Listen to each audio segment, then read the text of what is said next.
Does HMRC stop companies being shut down? Well, the answer is no, it doesn't. And this myth is a bit of a strange one.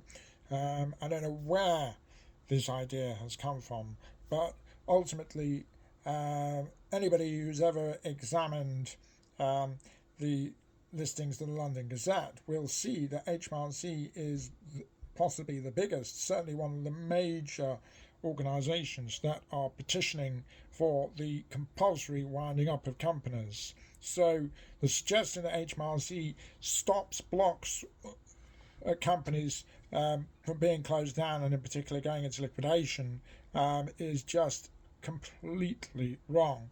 Now, it may be that this is something that somebody hears from where I do not know, but those people who are suggesting that is the case have the notable disadvantage of being completely wrong.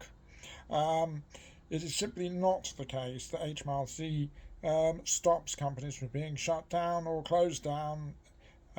Now, that's not to say that HMRC wants, as indeed anybody wants, companies to be shut down and closed down. Obviously, one assumes that an organisation like HMRC will want companies to be successful, will want companies to make profits so that they can pay taxes, and that the government can be funded accordingly. One has to assume that is the case, and there's no suggestion otherwise that is not the case. Where there may be a little bit of confusion is the fact that HMRC may block voluntary striking off where there is obvious HMRC tax debts due. Yes, HMRC in those circumstances may very well put a block and object to companies being closed down in that way, but that's not the same thing as stopping companies going into liquidation. It is, at the end of the day, the case that HMRC is an organisation that not only is responsible perhaps for influencing the development of legislation, but also enforcing legislation. And as a result of that, HMRC, like anybody else, has to comply with the legislation. And there are specific provisions under the Insolvency Act 1986 that enable directors of limited companies to wind them up and put them into liquidation.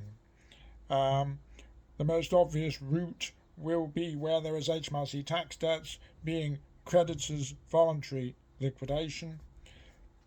Where a director doesn't take steps, then HMRC may take steps, and that is resulting in the compulsory liquidations that you will see listed in the Gazette newspaper, which lists all liquidations, and that will follow from a petition of the court by a creditor such as HMRC. Questions, queries, concerns, give us a shout. Winner Insolvency, Inside Out.